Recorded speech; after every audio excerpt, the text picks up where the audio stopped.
السلام علیکم ورحمۃ اللہ وبرکاتہ حامدا ومصلیا اما بعد قال اللہ تبارک وتعالی فی القرآن المجید اعوذ باللہ من الشیطان الرجیم بسم اللہ الرحمن الرحیم سبحان الذي اسرى بعبده ليلا من المسجد الحرام الى المسجد الاقصى الذي باركنا حوله لنريه من آیاتنا انه هو السمیع البصیر صدق اللہ العظیم۔ محترم ناظرین، عقائد و مسائل کے 33ویں درس میں آپ کا استقبال ہے۔ ناظرین، آپ جانتے ہیں کہ ہماری گفتگو رسالت کے متعلق چل رہی ہے اور رسالت میں عقیدہ معراج کے متعلق باتیں چل رہی تھی۔ معراج کے متعلق گزشتہ دروس میں کئی باتیں ہمارے سامنے آ چکی ہیں۔ چلیے آج کے درس میں اور کچھ باتیں جانتے ہیں۔ محترم ناظرین، کچھ فلاسفی حضرات نے اپنے فلسفے کے ذریعے سے اس معراج کے واقعے کی، جو کہ معراج کا واقعہ حق ہے، اس کے باوجود بھی جو ہے انہوں نے تردید کی ہے اپنے دلائل کے ذریعے سے۔ چلیے پہلے جانتے ہیں کہ دلائل کیا ہے، اس کے بعد پھر اہل سنت والجماعت نے ان فلاسفی حضرات کا کس طرح سے جو ہے جواب دیا ہے وہ بھی جان لیتے ہیں۔ پہلی جو اشکال یہ ہے ان کا، اور پہلی دلیل وہ اپنے فلسفے کے ذریعے سے یہ پیش کرتے ہیں کہ کسی کا آسمان پر جانا اس کے خرق و التیام کو مستلزم قرار دیتا ہے، یعنی کسی کا آسمان پر جانا جو ہے اور اس کا آسمان کا خرق اور التیام ہونا، یعنی کہ پھٹنا، اور پھٹنے کے بعد پھر جڑ جانا، اور یہ پھٹنا اور جڑنا لازم آ جائے گا۔ اور یہ پھٹنا اور جڑنا جبکہ آسمان میں نہیں ہوتا، یہ ان کا جو ہے ان کی دلیل دیتے ہیں کہ یہ کیسے ہو سکتا ہے کہ آسمان کا پھٹنا پھر جڑ جانا۔ اور دوسرا جو انہوں نے اشکال یہ کیا ہے کہ آسمان سے پہلے کرۂ نار ہے، جو اس میں داخل ہونے والی چیز، ہر چیز یعنی جو بھی اس میں چیز داخل ہو جاتی ہے وہ جل کر راکھ ہو جاتی ہے۔ اس لیے کسی کا اس کرۂ نار کو پار کر کے آسمان تک پہنچنا کیسے ممکن ہو سکتا ہے، یہ دوسرا جو ہے انہوں نے جو ہے اشکال پیش کیا ہے۔ چلیے تیسرا اشکال جانتے ہیں۔ تیسرا انہوں نے اشکال کیا ہے کہ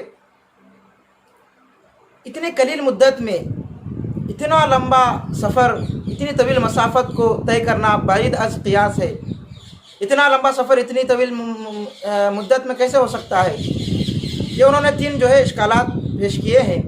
چلیے جانتے ہیں اہل سنت والجماعت نے کس طرح سے جو ہے ان کے اشکالات کا جواب دیا ہے۔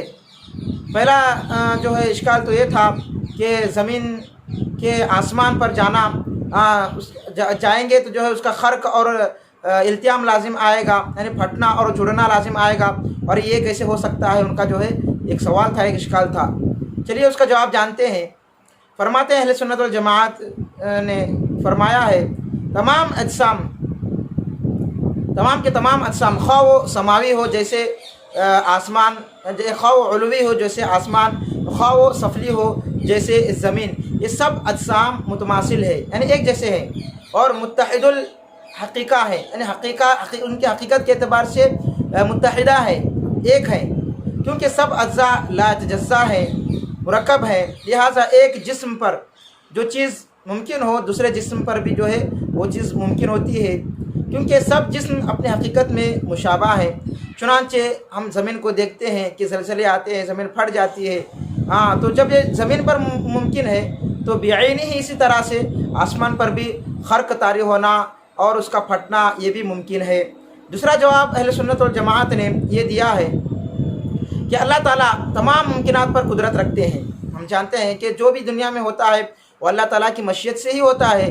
عقیدہ توحید میں جو ہے ہم نے اس بات کو جان لیا ہے کہ سب کچھ کرنے دھرنے والی ذات جو ہے صرف اللہ رب العزت کی ذات ہے، اسی کی مشیت سے جو ہے دنیا میں سب کچھ ہوتا ہے۔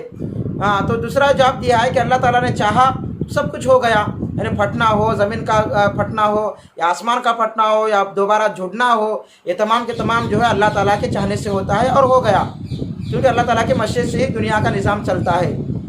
دوسرے اشکال کا جواب انشاءاللہ آنے والے درس میں دیا جائے گا، یعنی 34ویں درس میں آپ حضرات کے سامنے پیش کیا جائے گا۔